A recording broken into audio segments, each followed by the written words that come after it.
بسم اللہ الرحمن الرحیم۔ ہمارا آج کا عنوان ہے نہر زبیدہ، اسلامی انجینئرنگ کا ایک قدیم شاہکار۔ سرزمین حجاز کی تاریخ ہزاروں سال پرانی ہے۔ یہاں کئی مقامات کے آثار اب بھی موجود ہیں، جن میں سے ایک نہر زبیدہ کے آثار ہیں۔ بچپن میں ہم نے کہانی سن رکھی تھی کہ باسی خلیفہ ہارون رشید کی ملکہ زبیدہ نے دریائے دجلہ سے نہر نکال کر مکہ مکرمہ تک لائیں، لیکن یہ بات کچھ زیادہ صحیح نہیں، کیونکہ ملکہ زبیدہ دجلہ سے نہیں، کیونکہ دجلہ تو عراق میں واقع ہے، بلکہ وادی نعمان جو طائف کے نزدیک پہاڑوں میں واقع ہے، وہاں سے عین زبیدہ یعنی نہر زبیدہ کو مکہ مکرمہ حاجیوں کے لیے پانی فراہمی کے لیے لائیں تھیں۔ نہر زبیدہ 1200 برس تک مشاعر مقدسہ اور مکہ مکرمہ میں پانی کی فراہمی کا بڑا ذریعہ رہی۔ آج کے دور میں ماہر آرکیٹیکٹ اور انجینئر حیران ہیں کہ صدیوں پہلے فراہمی آب کے اس عظیم الشان منصوبے کو کیسے پایہ تکمیل پہنچایا گیا تھا۔ نہر زبیدہ کا منصوبہ اس وقت ماہرین نے 10 سال کے عرصے میں مکمل کیا۔ اس کی کل لمبائی 38 کلومیٹر ہے۔ ایک اندازے کے مطابق اس منصوبے پر 170 ملین دینار لاگت آئی تھی۔ آج اس کا حساب لگایا جائے تو ایک دینار 10 گرام سونے کے برابر ہوگا، جو بہت بڑی رقم بنتی ہے۔ نہر زبیدہ صدیوں تک مکہ مکرمہ اور مشاعر مقدسہ میں حاجیوں کے پانی کی ضروریات کو پورا کرتی رہی ہے۔ یہ نہر 1950 تک چلتی رہی۔ بعد ازاں پمپوں کے ذریعے پانی کھینچے جانے کے باعث خشک ہو کر نہر بند ہو گئی۔ آج بھی اس کا ایک بڑا حصہ محفوظ حالت میں ہے۔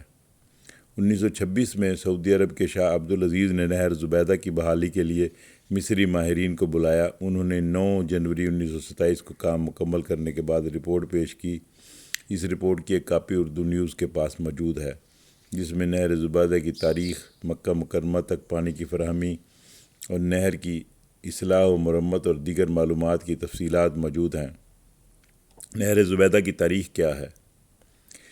عباسی خلیفہ ہارون رشید کے انتقال کے بعد ملکہ زبیدہ حج کے لیے مکہ مکرمہ آئیں تو پانی کی قلت کا نوٹس لیا۔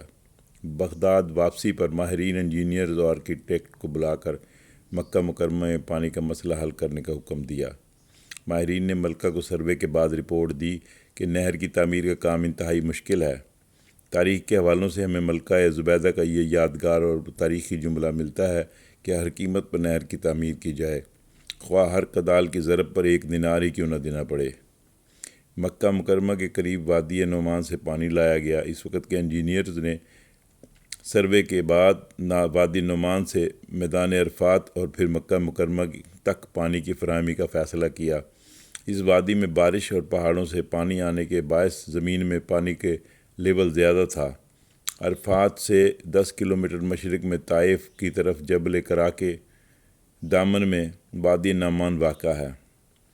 یہاں زمین میں پانی کی سطح خاصی بلند ہے۔ اس علاقے میں بارش کا سلسلہ بھی جاری رہتا ہے۔ مصری ماہرین کی رپورٹ کے مطابق وادی نعمان سے پانی پہلے عرفات لے جایا گیا۔ اس کے لیے ڈھلوان کی شکل میں پختہ انڈر گراؤنڈ واٹر چینل بنایا گیا تاکہ پانی خود بخود بہتا ہوا آ جائے۔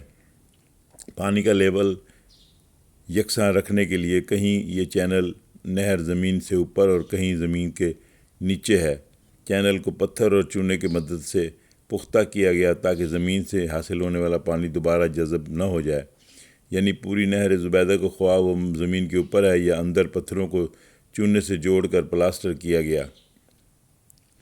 میدان عرفات میں جبل رحمہ پر سبیل نہر زبیدہ کو وادی نعمان سے پہلے میدان عرفات، مزدلفہ اور پھر مکہ مکرمہ تک ایک ڈھلوان کی صورت میں لایا گیا۔ آج عقل دنگ رہ جاتی ہے اسلامی انجینئرنگ کے اس شاہکار کو دیکھ کر کہ اس وقت کس طرح یہ کام انجام دیا گیا۔ سروے کے بغیر اتنا درست حساب کیسے لگایا گیا؟ نہر اونچے نیچے راستوں سے گھومتی ہے، لیکن اس کا لیول برقرار رہتا ہے۔ اسی نہر کے ساتھ جبل رحمہ پر ایک سبیل بنائی گئی۔ انجینئرنگ کی یہ خوبصورتی ہے کہ نہر اتنے درست لیول پر تھی کہ سبیل میں پانی خود بخود آتا تھا اور اس لیول پر تھا کہ لوگ اسے پی سکتے تھے۔ مزدلفہ میں نہر زبیدہ مسجد مشعر الحرام کے قریب کنویں کی شکل میں تھی اور وہاں سے لوگ پانی نکالتے تھے۔ منا کو بھی پانی یہاں سے فراہم کیا جاتا تھا۔ بعد میں نہر پر پمپ لگا کر پانی منا تک پہنچانے کا بندوبست کیا گیا۔ منا میں بھی حوض بنائے گئے۔ ایک اندازے کے مطابق نہر زبیدہ سے 600 سے 800 کیوبک میٹر پانی روزانہ مکہ مکرمہ آتا تھا۔ 1950 تک نہر چلتی رہی۔ آبادی بڑھی تو لوگوں کو پانی کی ضروریات بھی بڑھیں۔ انہوں نے پمپ لگا کر پانی سے زمین سے پانی نکالنا شروع کیا۔ کئی مقامات پر چینل پر پمپ لگا کر پانی کھینچا گیا۔ اس کے نتیجے میں زمین میں پانی کا لیول گر گیا اور یوں نہر خشک ہو گئی۔ اب وادی نعمان میں بھی پانی کا اتنا زیادہ لیول نہیں رہا۔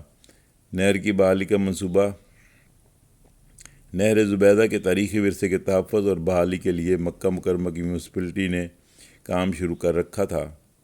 اس کے پہلے شاہ عبداللہ نے نہر زبیدہ کی بحالی کے لیے کنگ عبدالعزیز یونیورسٹی جدہ کے پروفیسر محمد سراج ابو رزیزہ کو پروجیکٹ کا سربراہ مقرر کیا تھا۔ معروف پاکستانی آرکیٹیکٹ سلیم بخاری نے نہر کی بحالی کے لیے سروے کیا اور ایک دستاویزی فلم بھی تیار کی تھی۔ رپورٹ میں تاریخی حوالوں سے بتایا گیا ہے کہ ملکہ زبیدہ نے نہر کی تعمیر کا کام شروع کیا تھا لیکن اسے مکہ مکرمہ تک نہیں لایا جا سکا تھا۔ نہر مکہ مکرمہ کے علاقے عزیزیہ تک جاتی تھی جہاں ایک بڑا حوض تھا جو حوض زبیدہ کے نام سے معروف تھا۔ اس سے پانی بھر کر مکہ مکرمہ لے جایا جاتا تھا۔ وزٹر سینٹر قائم کرنے کا منصوبہ حالیہ سروے میں جو بات سامنے آئی وہ یہ ہے کہ چونکہ اب زیر زمین پانی کا لیول اتنا نہیں رہا کہ عین زبیدہ کو بحال کیا جائے۔ نہر کے روٹ پر تعمیرات ہو چکی ہیں، کچھ حصہ سڑک کے ساتھ ہے، نہر کی جگہ جگہ سے کٹ چکی ہے، تاہم مزدلفہ کے قریب ایک بڑا حصہ جو زمین کے اوپر اور بڑی حد تک محفوظ بھی ہے کو مکمل بحال کرنے کے بجائے اس کے کچھ حصے کو بحال کیا جائے۔ ایک وزٹر سینٹر بنایا جائے جہاں لوگوں کو بتایا جائے کہ نہر زبیدہ کس طرح کام کرتی تھی تاکہ لوگوں کو اندازہ ہو کہ کتنا پانی تھا اور کیسے آتا تھا۔ مزدلفہ کے قریب نہر زمین سے اوپر ہے، بڑی خوبصورت اور دیوار چین کی طرح لگتی ہے۔ نہر زبیدہ یہاں وادیوں سے گزر کر جاتی ہے۔ اس مقام پر سیاحتی مرکز بنانے کی تجویز ہے۔ یہ ایک 5 کلومیٹر کی وادی ہے۔ یہاں پارک، آڈیٹوریم اور میوزیم ہوگا۔ آڈیٹوریم میں لوگوں کو دستاویزی فلمیں دکھانے کا اہتمام ہوگا۔ تجویز یہ ہے کہ ایک خاص مقام سے پانی پمپ کر کے نہر کے اس حصے میں ڈالا جائے جو کہ کارآمد ہے تاکہ سیاحتی سینٹر میں آنے والے لوگ تاریخی نہر کو پانی بہتا ہوا دیکھ سکیں۔ زبیدہ کی تعمیر کے سلسلے میں ملکہ زبیدہ کے انجینئروں نے مکہ مکرمہ سے 35 کلومیٹر شمال مشرق میں وادی حنین کے جبال تاد سے بھی نہر نکالنے کا پروگرام بنایا تھا۔ مزید ایک نہر جس کا پانی جبال قرا سے وادی نعمان کی طرف جاتا تھا اسے بھی نہر زبیدہ میں شامل کر لیا گیا۔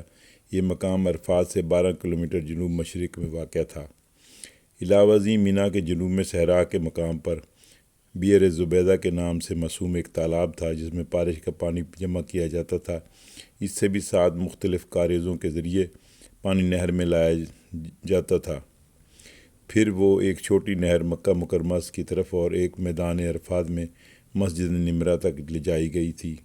اس عظیم منصوبے پر ایک اندازے کے مطابق 17 لاکھ دینار خرچ ہوئے تھے۔ اور یہ بھی تاریخ میں ہے کہ ملکہ زبیدہ کو ایک خواب نظر آیا تھا جس کی تعبیر کے سلسلے میں انہوں نے یہ نہر تعمیر کی تھی جو ان کی زندگی کا ایک یادگار شاہکار 1200 سال تک کام کرتا رہا۔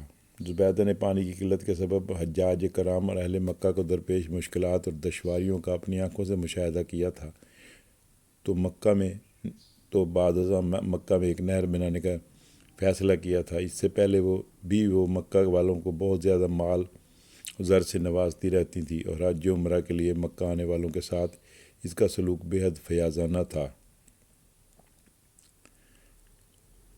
نہر زبیدہ کی تاریخی تعمیر